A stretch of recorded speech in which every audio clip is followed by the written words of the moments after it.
ఆమేన్. ముందుగా వేదికను అలంకరించిన దైవజనులకును కూడి వచ్చిన ప్రియులైన మీ అందరికీ మన ప్రభువును రక్షకుడైనటువంటి యేసుక్రీస్తు వారి పేరు శుభములు వందనాలు తెలియచేస్తున్నానండి. ప్రియులారా, మరి ఇప్పటివరకు మన ఆత్మీయ తండ్రి జయశాలి గారు ఎన్నో విషయాలు మనకు తెలియచేశారు. మరి తండ్రి గారు మాట్లాడిన తరువాత బహుశా ఎక్కువగా మాట్లాడకపోవడమే మంచిది కనుక కేవలం 15 నిమిషాలు మాత్రమే మాట్లాడతాను. తండ్రి గారు మాట్లాడిన మాటలని బలపరుస్తూ మాట్లాడతాను. దయచేసి మరి మనసు పెట్టి ఆలోచించండి. పిల్లరా, మరి ఇప్పటివరకు తండ్రి గారు ఎన్నో విలువైన సంగతులు మనకు తెలియచేశారు. అందులో ఒకటి, మనం అర్పణ అర్పిస్తున్నప్పుడు ఆ అర్పణను అర్పించే క్రమంలో ఒకవేళ మన సహోదరునితో మనకేదైనా విరోధం ఉంది అని, వ్యక్తిగతంగా ఏదైనా విరోధం ఉంది అని మనకి తెలిసినప్పుడు, లేకపోతే ఆ విషయం ముందొచ్చినప్పుడు మొదట అర్పణను అక్కడ విడిచిపెట్టి నీవు వెళ్ళి నీ సహోదరునితో సమాధానపడి అటు తర్వాత వచ్చి అర్పణ అర్పించమన్నాడు. అంటే ప్రేమ గురించి ఎన్నో విషయాలు దేవుడు బైబిల్లో రాయించాడు. సహోదరుని ప్రేమించడం గురించి కానీ, క్షమించడం గురించి కానీ ఎన్నో విషయాలు దేవుడు బైబిల్లో మనకు రాయించాడు. ప్రభువా, నా సహోదరుడు నా ఎడల తప్పిదము చేస్తే నేను ఎన్ని మార్లు మట్టుకు అతన్ని క్షమించాలి? 7 సార్లా? 2 సార్లా? 3 సార్లా? ఎన్నిసార్లు మట్టుకు నేను క్షమించాలి? అందుకు యేసుక్రీస్తు వారు ఇచ్చిన సమాధానం 70 ఏళ్ల మట్టుకు అన్నాడు. అంటే నీ జీవితాంతం నీ చుట్టూ ఉన్న సహోదరులను నీవు క్షమించవలసినదే. అది బోధకులైనా సరే, సంఘ సభ్యులైనా సరే.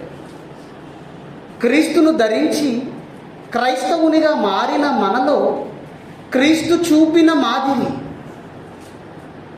మనలో ఉండాలి. ఏమండి,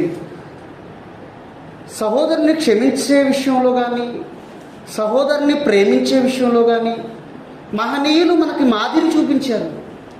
ఈరోజు పరలోకానికి అర్హత సాధించిన భక్తుల జీవిత చరిత్రలన్నీ మనం చదువుతున్నప్పుడు పాత నిబంధన మొదలుకొని క్రొత్త నిబంధన వరకు మరి భక్తుల చరిత్రలంతా పరదైసుకు వెళ్ళిన వారు లేదా పరలోకానికి అర్హత సాధించిన ఆ భక్తుల జీవిత చరిత్రలన్నీ మనం చదువుతున్నప్పుడు వారిలో కనిపించే గుణగణాలలో, లక్షణాలలో ఒకటే క్షమాగుణం. ఒక దావీదు కావచ్చు, అలానే యేసుక్రీస్తు వారు కావచ్చు. ఇలా భక్తుల చరిత్రలన్నీ మనం చదువుతున్నప్పుడు సహోదరుని ప్రేమ విషయంలో, సహోదరుని క్షమించే విషయంలో మనకు మాదిరి చూపించి వెళ్ళిపోయారు. ఎలా అండి? మరి భక్తుల జీవిత చరిత్రను ఒకసారి మనం చూద్దాం. ఎవరెవరు ఏ సందర్భాలలో పరలోకానికి అర్హత సాధించిన భక్తులు క్షమాగుణాన్ని కలిగి ఉన్నారు? అందులో ఒక వ్యక్తి గురించి ఈరోజు మనం ఆలోచించబోతున్నాం. అతనే దావీదు మహారాజు. దావీదు గారి గురించి ఈరోజు ఆలోచిద్దాం. దావీదు గారి గురించి దేవుడు చెప్పిన ఒక మంచి మాట మనం అందరం ఇప్పుడు చదువుకునే మాట. ఒకసారి ఆ మాట చదువుకుని ముందుకు వెళదాం. అపోస్తుల కార్యాలు 13వ అధ్యాయం 22వ వచనం చూడండి. అపోస్తుల కార్యములు 13వ అధ్యాయము 22వ వచనం.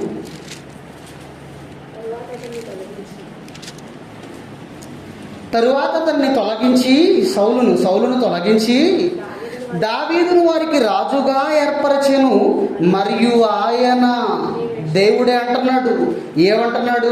నేను యెషయి కుమారుడైన దావీదును కనుగొంటిని, అతను నా ఇష్టానుసారుడైన మనుష్యుడు.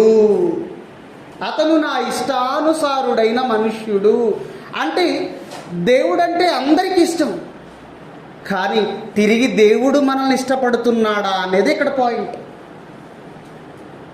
ఏమండి, మనకి మన చీఫ్ మినిస్టర్, మన ముఖ్యమంత్రి గారు ఉన్నారనుకోండి. మన ముఖ్యమంత్రి గారు మనకు అందరికీ తెలుసు అది గొప్ప కాదు. ముఖ్యమంత్రి గారు అందరికీ తెలియటం అది పెద్ద విశేషం ఏముంది, పెద్ద గొప్పతనం ఏముంది?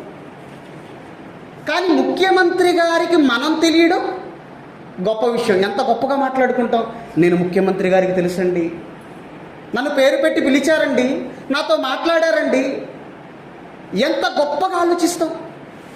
ఆఫ్టర్ ఆల్ ఒక రాష్ట్రానికి ముఖ్యమంత్రి, ఒక రాష్ట్రానికి ముఖ్యమంత్రే మన గురించి మాట్లాడుతున్నప్పుడు మనం పొంగిపోతామే, సంతోషపడతామే.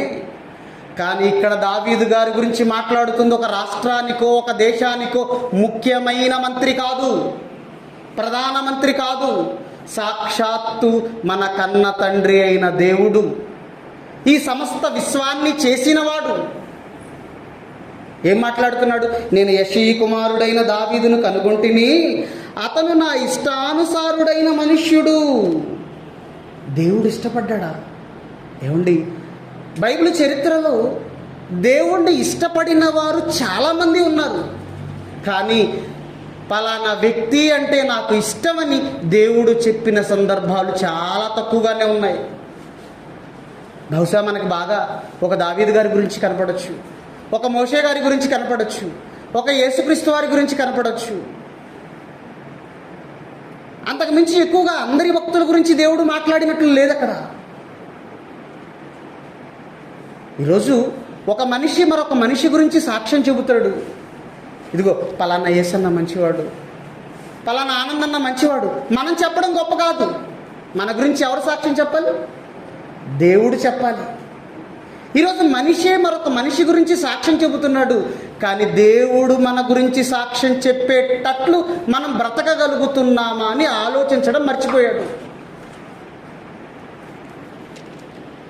యెషయి కుమారుడైన దావీదును కనుగొంటిని, అతను నా ఇష్టానుసారుడైన మనుష్యుడు. అంటే దేవుడు ఇష్టపడుతున్నాడా? ఇష్టపడుతున్నాడు. ఎందుకు దేవుడు దావీదు గారిని ఇష్టపడుతున్నారు? దావీదు గారిని దేవుడు ఇష్టపడేంత పని దావీదు గారు ఏం చేశారు? అతను నా ఇష్టానుసారుడైన మనుష్యుడు, అతడు నా ఉద్దేశములన్నీ నెరవేర్చునని చెప్పి అతని గూర్చి సాక్ష్యం ఇచ్చాను. దేవుడు దావీదు గారిని ఇష్టపడడానికి కారణం ఏంటి? అక్కడ మనకు ఓపెన్ అయిపోయింది. ఏంటి? అతడు నా ఉద్దేశములన్నీ నెరవేర్చిన వ్యక్తి, గొప్ప వ్యక్తి. నా ఆలోచనను ఇంప్లిమెంట్ చేసిన వ్యక్తి, ఎప్పుడు ధ్యాసంతా నా మీదే పెట్టుకున్న వ్యక్తి, నా గురించే ఆలోచించిన వ్యక్తి. అతని మనస్సు నిండా నేనున్నాను గనుక దావీదంటే నాకు ఇష్టమయ్యా అంటున్నాడు. దావీదు నా ఇష్టానుసారుడైన మనుష్యుడు, అతడు నా ఉద్దేశములన్నీ నెరవేర్చును అని మాట్లాడాడు దేవుడు దావీదు గారి గురించి. అంటే దేవుడు మాట విని ఆ మాట ప్రకారంగా మనం బ్రతికితే, దేవుని ఆజ్ఞానుసారంగా మనం బ్రతికితే దేవుడు మనల్ని ఇష్టపడతాడా? ఇష్టపడతాడు. ఏమండి, ప్రారంభం నుంచి కూడా ఆదాము హవ్వలను చేసిన దగ్గర నుండి నేటి వరకు కూడా, ఆదికాండము మొదలుకొని ప్రకటన గ్రంథము వరకు కూడా దేవుడు చెప్పిన ప్రతి మాట వెనుక ఆంతర్యం ఒక్కటే. నా ఆజ్ఞానుసారంగా మీరు బ్రతకాలి, నా మాట ప్రకారంగా మీరు బ్రతకాలి నాయనా, అందుకే మిమ్మల్ని పంపించాను ఈ భూమి మీదకి. ఎందుకు? నా ఆజ్ఞానుసారంగా, నా ఇష్టానుసారంగా మీరు నా కొరకు బ్రతకాలని. మీకు భోజనాన్ని పెడుతున్నాను, మీకు దాహాన్ని తీరుస్తున్నాను. నీ నాలుక రుచిని గుర్తెరిగిన నేను ఒక పండుతోనో, ఒక పువ్వుతోనో, ఒక కాయతోనో అడ్జస్ట్ కాకూడదని నీ నాలుక రుచిని గుర్తెరిగిన నేను ఎన్నో రకాల ఐటమ్స్ చేశాను. ఒక మామిడి పండులోనే 1500 రకాలు, ఒక అరటి పండులోనే సుమారుగా 1,00,000 రకాలు, ఒక పువ్వులు మొత్తం 4 లక్షల రకాలు ఈ ప్రకృతిలో ఉన్న పువ్వులు. ఎవరి కోసం? ఇదంతా ఎవరి కోసం చేశాడు? నిన్ను ప్రేమించాడు గనుక, నీకోసం సమస్తాన్ని చేశాడు గనుక. నిన్ను ప్రేమించాడు, నీకోసం సమస్తాన్ని చేశాడు, ప్రతిక్షణం నిన్ను బ్రతికిస్తున్నాడు. ఈరోజు మనం ప్రతిక్షణం బ్రతికి బట్ట కట్టగలిగి చలించగలుగుతున్నాము అనంటే కారణం దేవుడు కాదా? బ్రతికిస్తుంది దేవుడు.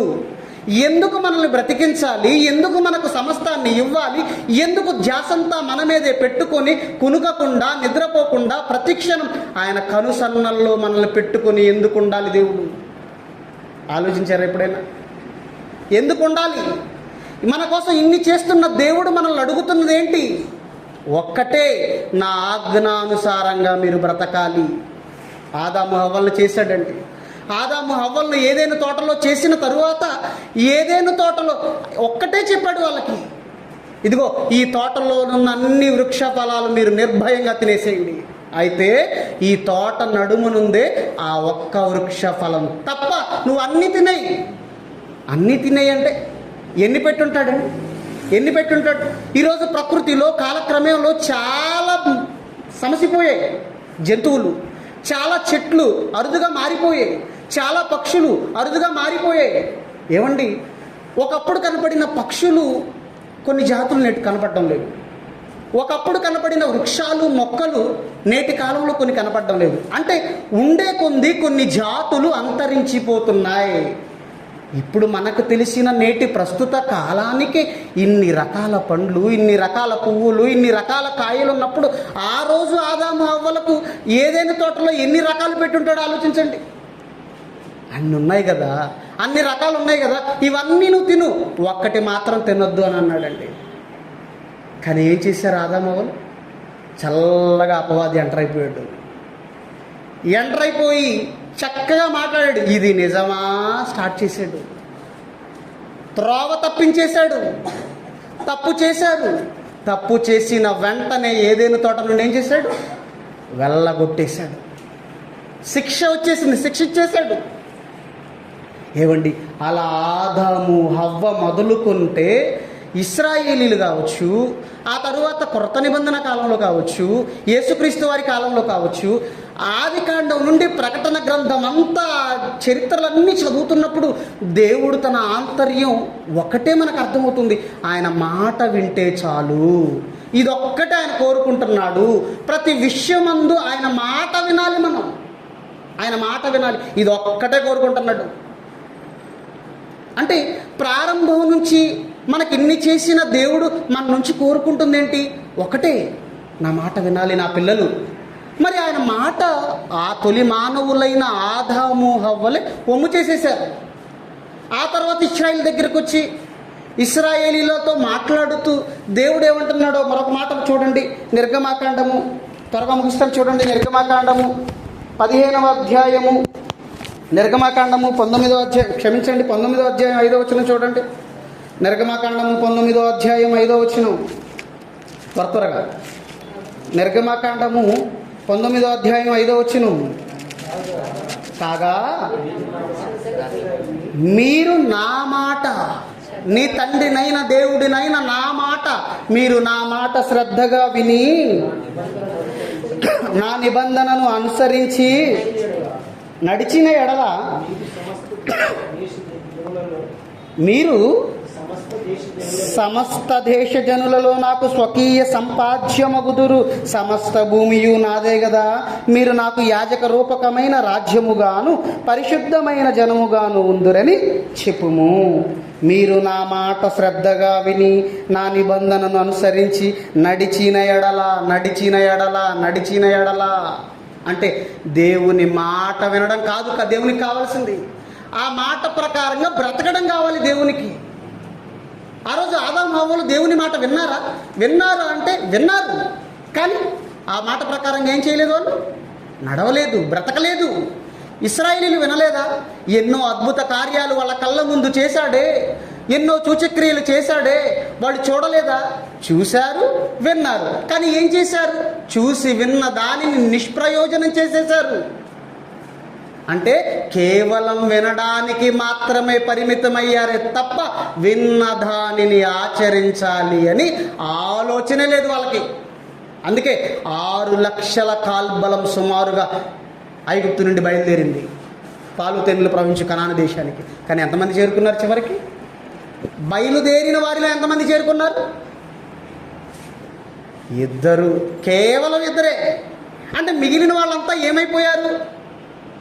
విన్నారు విన్నారు విన్నారు విన్నారు, విని కూడా మారలేదు కనుక ఏం చేశాడు?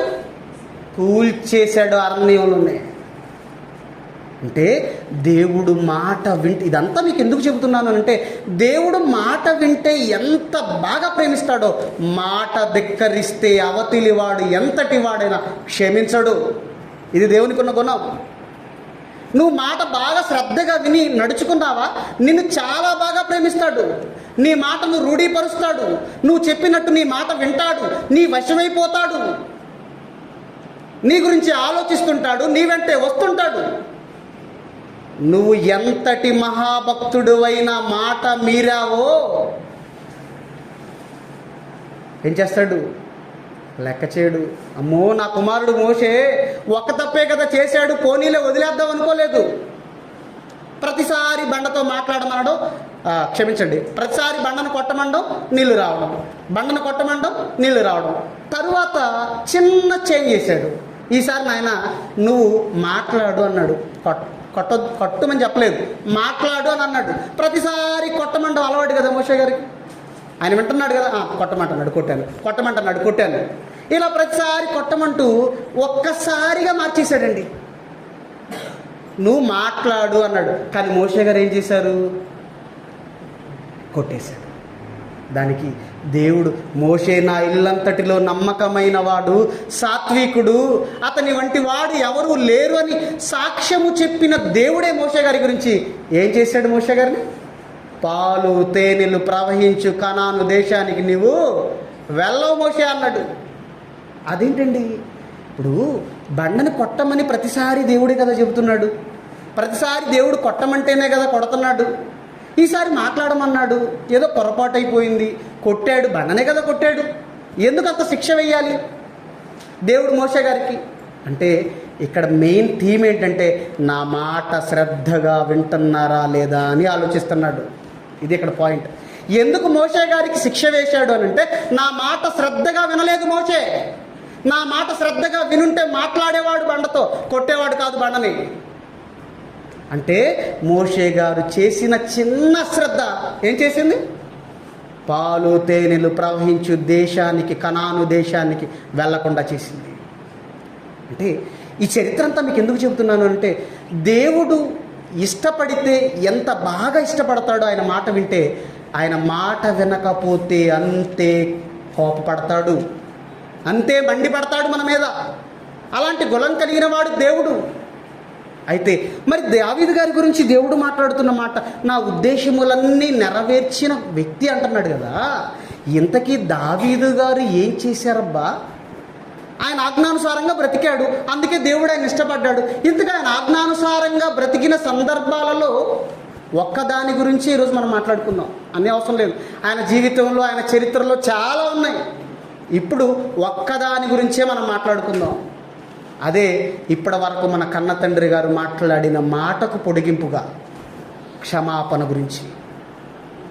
ఏమండి, మనల్ని ఎవరైనా ఒక మాట అంటే మనం ఏం చేస్తాం? తిరిగి 4 మాటలు అంటాం. ఇప్పుడు ఫర్ ఎగ్జాంపుల్ నన్నే గంగాధర్ సార్ ఏదన్నా అన్నాడు అనుకో, నేను తిరిగి వెంటనే ఏమంటాను? నువ్వు నన్ను అన్నంతట మాత్రపోడువా అని నేను తిరిగి 4 అంటాను సార్ని. అంటే మాటకు మాట, దెబ్బకు దెబ్బ. ఇది మనిషి నైజం. కానీ క్రీస్తును ధరించిన క్రైస్తవునిగా మనం ఉండవలసినది క్షమాగుణం కలిగి. మరి దావీదు ఎంతటి క్షమాగుణం కలిగి ఉన్నాడో తెలుసా? అసలు ఆయన క్షమాపణ రేంజ్ ఏంటో తెలుసా?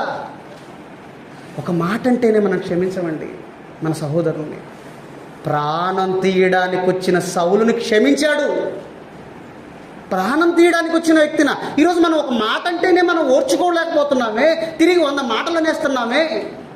అలాంటిది చంపడానికి, ప్రాణం తీయడానికి చూసిన సౌలు చేతికి చిక్కినా కూడా ఏమన్నాడు తెలుసా? దేవుడు అభిషేకించిన వారిని నేను ముట్టకూడదు. చూడండి ఒకసారి ఎంత క్షమాగుణంలో అసలు దావీదు గారు రేంజ్, అసలు ఏ రేంజ్లో ఉన్నారో ఒకసారి చూడండి. ఏమండి,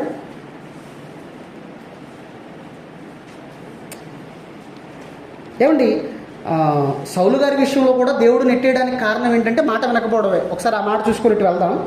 కొంచెం ఆలస్యం అవుతుంది, దయతో మన్నించండి. మొదటి సమూయేలు 15:22 ఒకసారి చూడండి. మొదటి సమూయేలు 15వ అధ్యాయము 22 ఒకసారి చూడండి. మొదటి సమూయేలు 15వ అధ్యాయము 22 త్వరగా. అందుకు సమూయేలు తాను సెలవిచ్చిన ఆజ్ఞలలో ఒకడు గైకొనుట వలన యెహోవా సంతోషించున్నట్లు ఒకడు దహన బలులను అర్పించుట వలన ఆయన సంతోషించునా.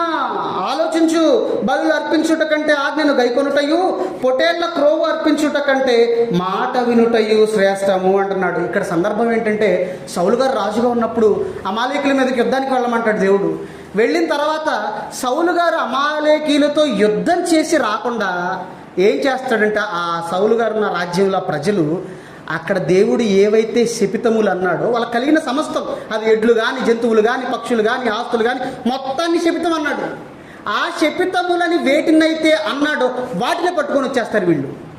యుద్ధాన్ని చేసిన తరువాత వాటినే పట్టుకొని వస్తారు. పట్టుకొని వచ్చిన తర్వాత వెంటనే దేవుడు ఎంటర్ అయిపోయాడు చూడండి. అప్పటి వరకు సౌలు గారు దేవుడు చెప్పినట్టే చేస్తున్నాడు, వింటున్నాడు. సౌలు గారిని దేవుడు కూడా చాలా చక్కగా చూసుకుంటున్నాడు.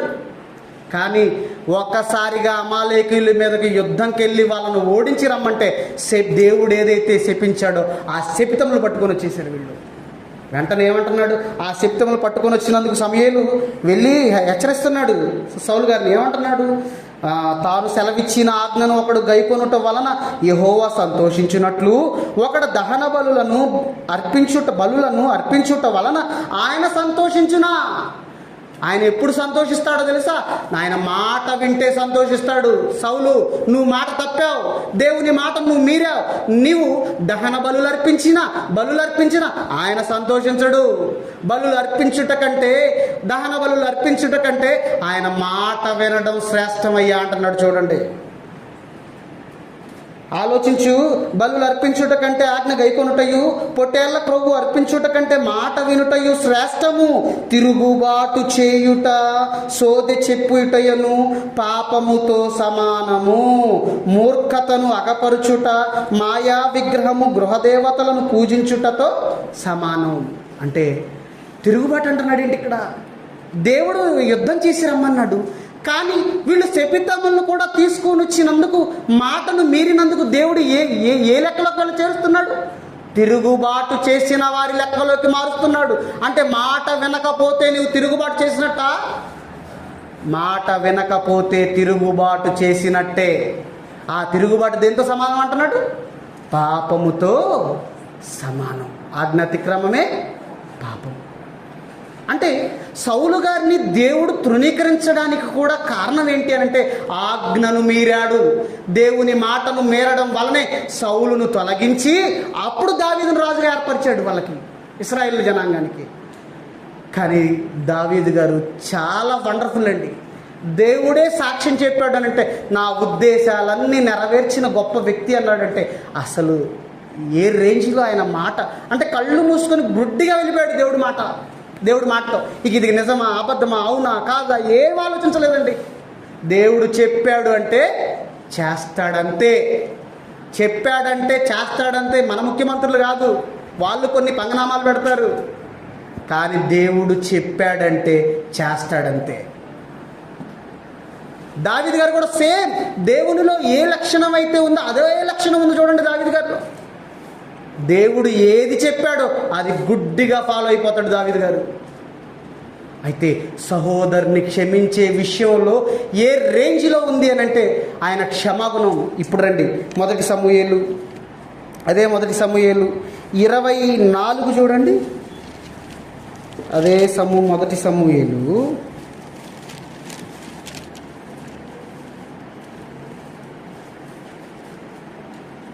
ఏమండి 24, మొదటి సమూయేలు 24 5వ వచనం చూడండి.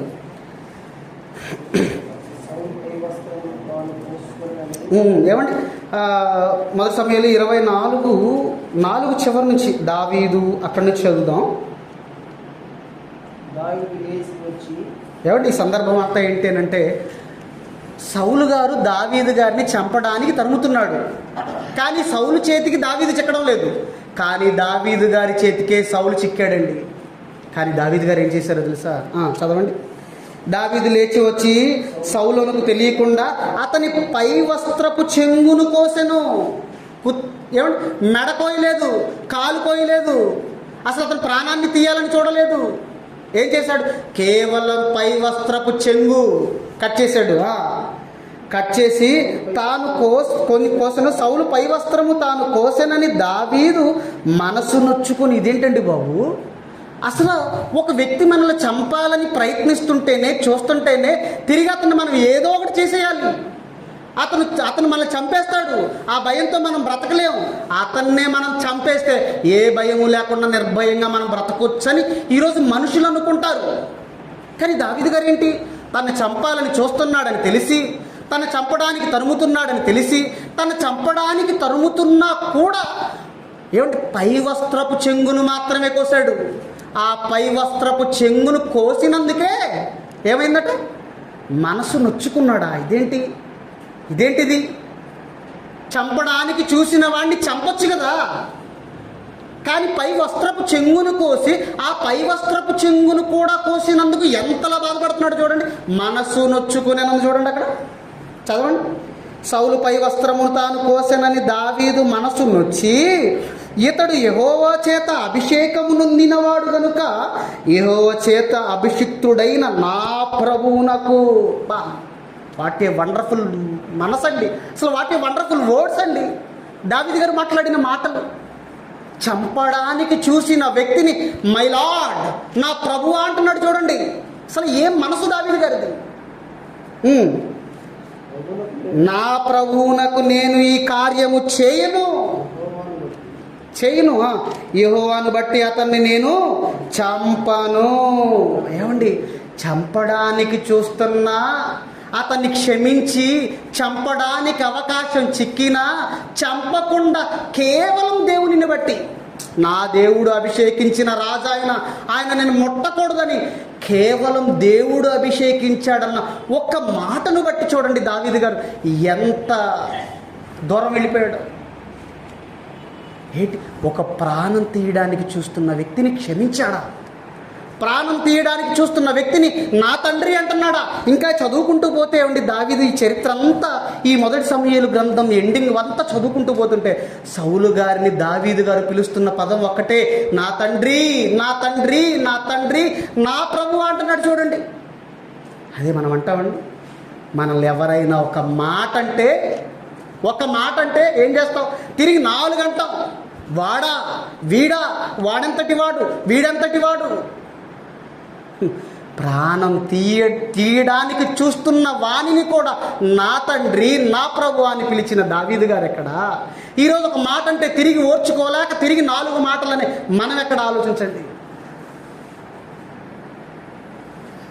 భక్తుల చరిత్ర అండి, పరలోకానికి అర్హత సాధించిన భక్తుల చరిత్రలో వారు బ్రతికిన గుణగణాలు, వారి లక్షణాలు ఎలా ఉన్నాయో చూడండి. ఈరోజు మనం కూడా వెళ్ళాలి, పరదేశకు వెళ్ళాలి, పరలోకానికి వెళ్ళాలి అని అంటే దావీదు మనసు మనకుందా? క్రీస్తు మనసు మనకుందా? తండ్రి, వీరేమి చేయుచున్నారో వీరెరుగురు, వీరిని క్షమించమని సిలువలో చెప్పాడు. ఒక దావీదు గారి మనసు, ఒక క్రీస్తు మనసు మనలో ఉందా? ఆలోచించాలి. ఇంకా ఏమిటి, దావీదు గారిని దేవుడు ఇష్టపడడానికి ఇదేనా కారణం? దావీదు దేవుని ఉద్దేశాలన్నీ నెరవేర్చడమే కాకుండా క్షమాగుణంలో హై రేంజ్లో ఉన్నాడు. అలా హై రేంజ్లో ఉండటమే కాకుండా మరొక లక్షణం ఏంటో తెలుసా దావీదు గారిలో? సాహసోపేతమైన కార్యక్రమాన్ని చేశాడు. అదేంటి? ఫిలిస్తీన్లతో యుద్ధానికి సిద్ధమయ్యారు. ఫిలిస్తీన్లతో యుద్ధానికి సిద్ధమైనప్పుడు అవతల 6 అడుగుల ఆజానుభావుడు గొల్యాతు వచ్చాడు. ఇష్టం వచ్చినట్టు, నోటికొచ్చినట్టు మాట్లాడాడు దేవుని గురించి, యెహోవా గురించి. ఎందుకో తండ్రి పంపించాడు. అన్నలు ఎలా ఉన్నారో యుద్ధంలో ఒకసారి వెళ్ళి యోగక్షేమాలు నువ్వు కనుక్కొని, ఇదిగో ఈ భోజనం వారికి అందించు నాయనా దావీదు అని వాళ్ళ తండ్రి మాట చెబితే, ఆ తండ్రి మాటకు కట్టుబడి అన్నల యోగక్షేమాలు కనుక్కోవడానికి యుద్ధంలోనికి వెళ్ళాడు. యుద్ధంలోకి వెళ్ళిన తరువాత వాడంటున్న మాటలు చూసి ఓర్వలేకపోయాడు. ఈ సున్నతి లేని ఫిలిస్తీయుడు నా యెహోవా అని అంటాడా? వాడు ఉండకూడదు ఈ భూమి మీద అన్నాడు. ఎంత పౌరుషమో చూడండి దావీదు గారికి. తండ్రిని ఒక మాట అంటే ఓర్చుకోలేకపోయాడు. అవతల 6 అడుగుల ఆజానుభావుడు. చూసి భయపడిపోతున్నారు అందరూ. యువతల యుద్ధం చేయడానికి వచ్చిన వాళ్ళంతా, యుద్ధ పంక్తుల్లో ఉన్న వాళ్ళంతా వాడి ఆకారాన్ని చూసి భయపడుతుంటే ఎంత ఉన్నాడండి దావీదు. అప్పటికి ఏమంటాడు తెలుసు సౌలు, నువ్వు చిన్నవాడివి నాయనా. ఇదంతా అడుగుతుంటాడు. ఏమంటే యుద్ధంలో అందరిని అడుగుతుంటాడు, వాళ్ళ అన్నని అడుగుతూ ఉంటాడు. ఏంటి వాడు ఇలా మాట్లాడుతుంటే మీరు ఎందుకు చూస్తూ ఉన్నారు? వాడిని ఓడిస్తే దానికి వచ్చే బహుమానం ఏంటి, ఫలం ఏంటి అని అడుగుతాడు. ఏట్రా నువ్వు మాట్లాడుతున్నావు, పిచ్చికని పట్టిందని కానీ అన్నాడు అన్న. పక్కకి వెళ్ళిపోయాడు. ఇంకొకరిని అడిగాడు. ఇలా నలుగురిని అడిగాడు. నలుగురిని అడిగితే ఇలా అలా చిన్నగా ఆ విషయం సౌలు దగ్గరికి వెళ్ళిపోయింది. సౌలు పిలిచాడు, ఎవరినైనా నువ్వు? నేను యెషయి కుమారుణ్ణయ్యా, మీ దాసుడను ప్రభువా. ఓకే, అయితే ఒకటి గుర్తుపెట్టుకో, నేను వెళ్ళి అతనితో యుద్ధాన్ని చేస్తాను, నాకు సెలవు ఇమ్మంటే ఒక్కడు గుర్తుపెట్టుకో దావీదు, అవతల అతని ఆకారం నువ్వు చూసావా? నువ్వెంత? ఇంతున్నావు. నువ్వు చిన్నవాడవు, అతన్ని ఎదిరించడానికి నీ బలం చాలదు. వద్దయ్యా, కాదు నేను వెళ్తాను అన్నాడు. పట్టుబట్టాడు. అసలు సున్నతి లేని ఆ ఫిలిస్తీయుడు యెహోవా గురించి మాట్లాడడానికి అసలు ఎవడు వాడు?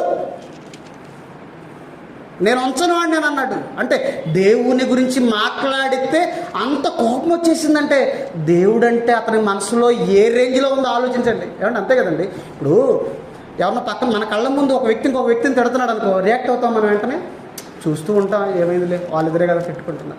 అదే మన భార్యనో మన భర్తనో మన పిల్లలనో మన అమ్మనో మన నాన్ననో అంటే ఊరుకుంటావా?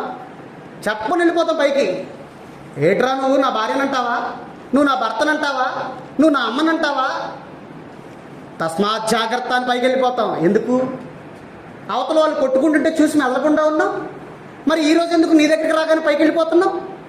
అంటే నీ భార్య అంటే, నీ భర్త అంటే, నీ అమ్మ అంటే, నీ నాన్న అంటే, వీళ్ళందరంటే నీకు మనసులో ప్రేమ. అందుకే తట్టుకోలేకపోయే వాళ్ళు అంటుంటే. మరి దావీదు గారు కూడా దేవుణ్ణి ఆ రకంగా గొల్యాతు తిడుతుంటే చూసి తట్టుకోలేకపోయాడంటే దావీదు గారు దేవుణ్ణి ఏ రేంజ్లో ప్రేమించాడో మీరు ఆలోచించండి. అంటే దేవుడు అంటే పిచ్చి అండి దావీదు గారికి. దేవుడు అంటే పిచ్చి. ఆ రేంజ్లో దేవుణ్ణి ప్రేమించాడు కనుకనే దేవుణ్ణి అంటే చూసి వారవలేక రంగంలోకి దిగాడు. యుద్ధానికి వెళ్ళే డ్రెస్ కోడ్ ఇచ్చేశారు. ఇవన్నీ నాకు వద్దన్నట్టు తీసి పక్కన పడేశాడు. ఒకే ఒక రాయితో కొట్టి చంపాడండి. పడిపోయాడు. వెంటనే లగెత్తుకుంటూ వెళ్ళిపోయి అతని వరలో, ఆ గొల్యాతు వరలో ఉన్న కత్తిని తీసి అతని తలను నరికి పట్టుకొని వచ్చాడు సౌలు గారి దగ్గరికి. అంటే సాహసోపేతమైన కార్యక్రమం. ఎందుకు చెప్పాను మీకు ఇదేనంటే, దేవుని కోసం అవతల ఆ రకంగా మాట్లాడుతుంటే వాడిని చూసి ఈ రకంగా వీళ్ళంతా భయపడుతుంటే నా ఆకారం ఏంటి, నా బలం ఏంటి, నా సైజ్ ఏంటి, వాడి దెబ్బకు నేను సరిపోతానా లేదా, ఇవన్నీ ఆలోచించకుండా ముందు దిగాడంతే యుద్ధరంగంలోకి. అంటే అది ఏమైనా కానీ నా దేవుని కోసం నేను సాహసోపేతమైన కార్యక్రమం చెయ్యాలి.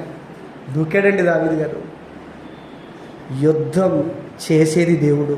మనం నిలబడతాం అంతే. మనం నిలబడితే మనం వెనకుండా యుద్ధం చేసేది ఎవరు? దేవుడు చేస్తాడు యుద్ధాన్ని. అంటే భక్తుల జీవితాలు మనకు మాదిరి నేర్పుతున్నది ఏమిటి అని అంటే, క్షమాగుణం నువ్వు కలిగి ఉండాలి, ఫస్ట్ పాయింట్. అలానే రెండో పాయింట్ ఏంటి? దేవుని ఆజ్ఞానుసారంగా నువ్వు బ్రతకాలి, రెండవ పాయింట్. ఇక మూడవ పాయింట్, దేవుని కోసం సాహసోపేతమైన కార్యక్రమాలు మనం చేయాలి. మన బలం ఎంత? మనం సరిపోతామా లేమా దీనికి? ఇది మనం చేయడం, ఇది మన వల్ల అవుతుందా లేదా ఇది చేయడానికి? ఇది మన వల్ల అవుతుందా కాదా? ఇవన్నీ ఆలోచించడానికి లేదు. దిగు, నువ్వు ముందు యుద్ధంలోకి దిగు. వెనక యుద్ధం చేసే దేవుడు నీకేంటి? నువ్వు నిలబడే ధైర్యంగా వెనక యుద్ధం దేవుడు చేస్తాడు. సాహసోపేతమైన కార్యక్రమాలు దేవుని కోసం క్రైస్తవులుగా మనం చేయాలి. అయితే ఒక విషయం ఈరోజు మీకు చెప్తున్నాను. ఒక టాస్క్ మనకు వచ్చింది యూనివర్సిటీ నుంచి. ఒక హానరబుల్ డిప్యూటీ డైరెక్టర్ నుంచి ఒక టాస్క్ మనకు వచ్చింది ఈరోజు. ఆ టాస్కే 1 సంవత్సరం లేదా సంవత్సరం 2 నెలల లోపల చర్చ్ బిల్డింగ్ కన్స్ట్రక్షన్ చేయాలి. ఇది యూనివర్సిటీ నుంచి వచ్చిన టాస్క్. ఒక హానరబుల్ డిప్యూటీ డైరెక్టర్ మనకు టాస్క్ ఇచ్చాడు. ఇప్పుడు సాహసోపేతమైన కార్యక్రమం. మనం చూస్తే కొద్ది మందిగా ఉన్నాం, కానీ అక్కడ చూస్తే లక్షల్లో బడ్జెట్. ఇప్పుడు అది ఏం చేయాలి? మీకెందుకు, ఓరకనే నిలబడి చూడి, యుద్ధం యెహోవాది అని అన్నాడు. అంటే దేవుడు యుద్ధం చేయాలి అని అన్నా ముందు ధైర్యంగా మనం నిలబడితే కదా మనలోకి దేవుడు వచ్చేస్తాడు. నువ్వు నిలబడితే కార్యం ఆయన చేస్తాడు. నువ్వే నిలబడకపోతే కార్యం ఆయన ఏం చేస్తాడు? మనమందరం కూడుకోవడానికి స్థలం లేదు గనుక ఎప్పటి నుండే మనం కూడా ఈ చర్చి బిల్డింగ్ కన్స్ట్రక్షన్ చేయాలనే ఆలోచనలో ఉన్నాం కనుక దానికి ఇప్పుడు యూనివర్సిటీ నుంచి ఆజ్ఞ జారీ అయ్యింది. ఒక హానరబుల్ డిప్యూటీ డైరెక్టర్ ఆజ్ఞ జారీ చేశారు. నేను వస్తాను నెక్స్ట్ వారం, మీరు ఈలోపు మాట్లాడుకొని బడ్జెట్ ప్రణాళిక వేయమన్నాడు.